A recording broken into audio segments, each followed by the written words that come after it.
코인으로 인해 발생한 채무로 개인회생을 진행한다면 언제 진행하는 게 좋을까요? 안녕하세요, 홍과장입니다. 최근에 서울회생법원 실무준칙 408조 발표 이후로 정말 코인으로 인한 채무 때문에 회생하기 희망하시는 분들의 문의가 정말 빗발치고 있습니다.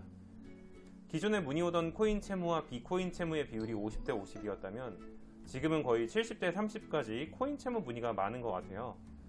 아니, 코인 채무 문의가 많다기보다도 문의 주시는 분들 중에 대다수가 코인으로 인한 손실이 있다고 보는 게 맞겠죠?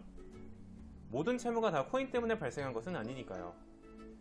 최근에 저희 유튜브 채널이나 사무실 자체가 워낙 서초동 쪽에서는 좀 유명하다 보니 유력 신문사들에서 앞다투어 인터뷰 요청들이 들어오고 있는데요.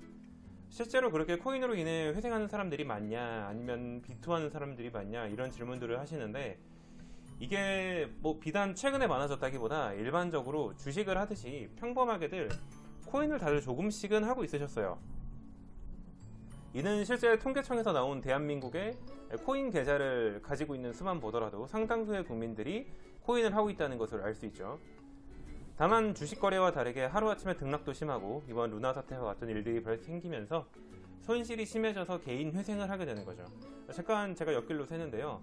그래서 오늘의 주제, 코인으로 인한 개인 회생은 언제 하는 게 좋을까요? 사실 이번 서울회생법원 실무준칙 408조가 발표되어서 서울회생법원에서 회생을 진행하시는 분들은 조금이라도 빨리 신청하시는 게 좋을 것 같아요. 실무준칙의 여부와 관계없이 현재 보이지 않는 그 어떠한 강력한 압박, 세력이, 정확히 제가 맨 위가 어디라고까지는 말씀하지 않겠습니다. 이런 압박이 언제까지 지속될지 모르겠지만은 상당히 주식이나 코인으로 인한 채무 원금 탕감을 많이 하라고 좀 압박을 주고 있는 것 같아요. 법원 측에서요. 근데 이런 압박이 언제까지 지속될지 모르니 하루라도 빨리 신청하시길 바랍니다. 자, 그렇다면 서울 이외의 지역에 대해서 한번 얘기해 볼까요? 자, 서울 이외의 지역에 대한 얘기 이전에 기본적으로 코인 채무가 있을 때 회생을 언제 신청하는 게 좋냐에 대한 원론적인 얘기를 좀 해야 될 것 같은데요. 나에게 코인으로 인한 채무가 있다고 하더라도 그 채무 자체가 발생한 게 오래되었다면 내가 코인으로 손실을 봤다는 것을 너무 적나라하게 과하게 오픈할 필요는 없어요. 법원에서 1년 이전에 발생한 채무의 사용처를 묻지 않았는데 내가 직접 나서서 밝힐 필요는 없다는 거죠. 통장 거래 내역도 최근 1년 이내에 코인으로 입출금한 내역이 크게 없으면 이 부분도 내가 먼저 나서서 내가 예전에 코인에 손을 넣어서 손실을 많이 봤습니다, 이렇게 대나무 숲에 임금님기는 당나귀기를 외칠 필요가 없다는 거예요. 그런데 법원들 중에서는 무조건 1년 이상의 거래 내역을 보는 법원들도 있습니다. 의정부지방법원, 춘천지방법원, 그리고 강릉지원, 청주지방법원, 대전지방법원은 통상적으로 3년치의 거래 내역을 봅니다. 의정부를 제외한 4군데의 법원은 필수 자료 제출 목록이라고 하는 게 있어서 3년치 거래 내역을 보지만 의정부지방법원은 통상적인 절차로서 보정에 본인 플러스로 만약에 결혼하신 분들이라면 배우자의 3년치까지 보는 경우도 있습니다. 이렇게 의정부, 춘천, 강릉, 청주, 대전 5군데 법원 같은 경우에는 아무리 최근 1년 이내에 코인으로 인해 발생한 채무나 코인 거래 내역이 없다고 하더라도 어차피 밝혀질 것이기 때문에 거래 내역 및 코인 채무 소명을 벗어나기 위해 시간 끄는 것이 아무런 의미가 없습니다. 1년 이내에 거래 안 했으면 됐지라고 하는 것은 이 5군데 법원에서는 별로 의미가 없는 행위라는 거죠. 즉, 채무가 발생하고 그 채무의 사용처가 어떠한지 보다도 발생한 지 얼마가 지났느냐가 중요하다는 거예요.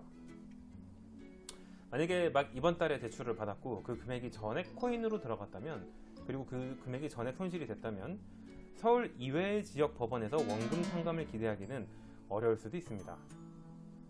물론 지금 현재 대법원 판례들이라든지 여러 판례들에서는 단순히 투자 실패로 인한 손실금은 재산으로 보고 변제금을 올리면 안 된다는 판례들도 있긴 하지만, 그리고 인간적으로 너무 접수하기 바로 직전에 투기로 전부 날리고 하면 이건 아무래도 인간적으로 좀 도의적으로 좀 문제가 있다고 좀 볼 수가 있다는 거죠.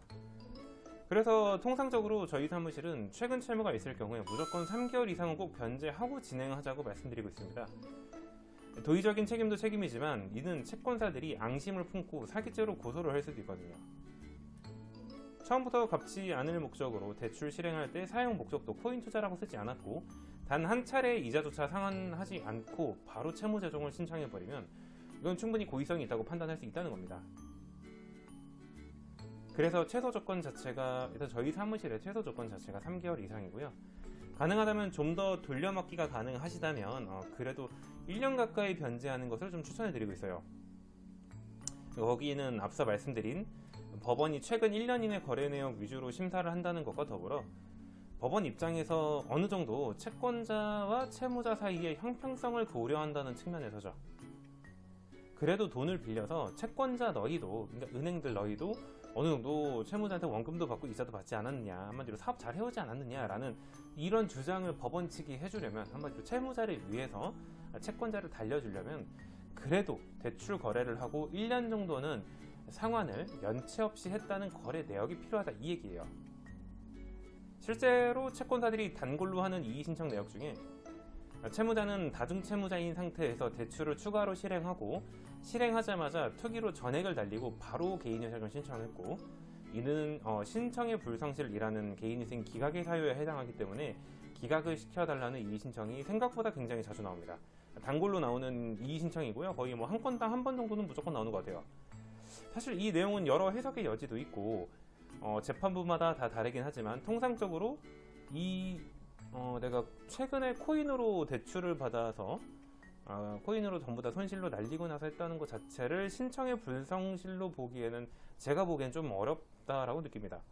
신청의 불성실은 내가 코인을 했다, 주식을 했다, 도박을 했다, 이게 아니라 이 개인회생이라는 제도 자체를 접수 폐지 이것만 반복하면서 시간을 끌고 실제로 변제금을 한 번도 내지 않았다라든지, 아니면은 뭐 실제로 내가 서울에 안 사는데 뭐 주소지만 서울로 옮겨서 서울에 사는 것처럼 꾸며서 진행한다라든지, 이러한 어떠한 뭐 편법적인 요소들이 가미된 사건을 뜻하지, 내가 이 대출받은 채무를 어디에 사용했는지 그 사용 여부에 따라서 신청의 불성실이라고 주장하는 것은 좀 무리가 있다는 거죠.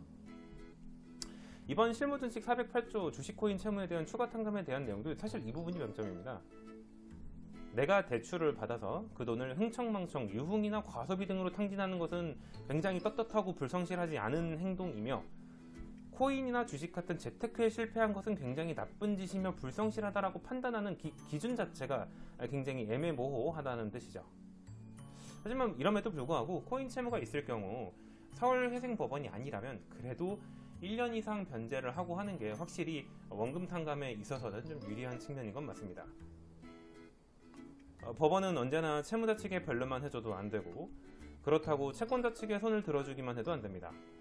양측을 다 헤아려야 하는 부분이기 때문에 위에서 말한 채권자들의 이의 신청 내용을 위해서라도, 아까 뭐 접수하자마자 바로 뭐 이런 부분이 잘못됐다 이런 내용을 위해서라도 일정 부분 페널티의 성격으로서 변제율을 대폭 상승하라고 제시할 때가 있어요. 이럴 때 내가 그동안 1년 가까이 이 채무들을 변제해온 것들이 충분히 위력을 발휘할 수 있는 거예요. 자, 좀 끝으로 정리를 하자면 서울회생법원이라면 언제 발생한 채무건 간에 내가 그 채무를 3개월 이상만 변제했다면 가능한 한 빨리 코인으로 인한 개인위생 신청을 해주세요. 의정부, 충청, 강릉, 대전, 청주 이 5군데 법원은 3년 이내에 코인 채무가 있다면 어차피 걸릴 테니까 3년 이내에 채무가 있다면 타 법원과 동일하게 그래도 최대한 뭐 1년 가까이 좀 갚아주고 난 다음에 신청하시는 게 좋습니다. 전국 모든 법원, 서울 포함해서 다 최소 3개월 이상 꼭 변제를 좀 해주시고요. 오늘은 코인 채무의 회생은 언제 신청하는 게 유리한지에 대한 주제로 한번 영상을 제작해봤습니다. 정말 요즘 코인 채무로 인해 들어오는 문의가 많은 것을 보며 최근 루나 사태로 인한 손실 때문에 많이 문의가 오는 것인지, 아니면 실무준칙 408조 발표 때문에 어떠한 뭐 기대 심리로 오는 것인지 알 수는 없지만, 다방면으로 코인 채무 때문에 회생을 진행한다면 어떻게 진행하는 게 본인에게 가장 유리한지 충분히 비탈출 우회전 채널과 상담을 받아보시고 전략을 잘 짜서 진행해 보시길 추천해 드립니다. 오늘 제 영상이 유익하셨다면 구독과 좋아요, 알람 설정 부탁드리고 다음 시간에도 좋은 영상으로 다시 돌아오도록 하겠습니다. 우회전 홍과장이었습니다. 감사합니다.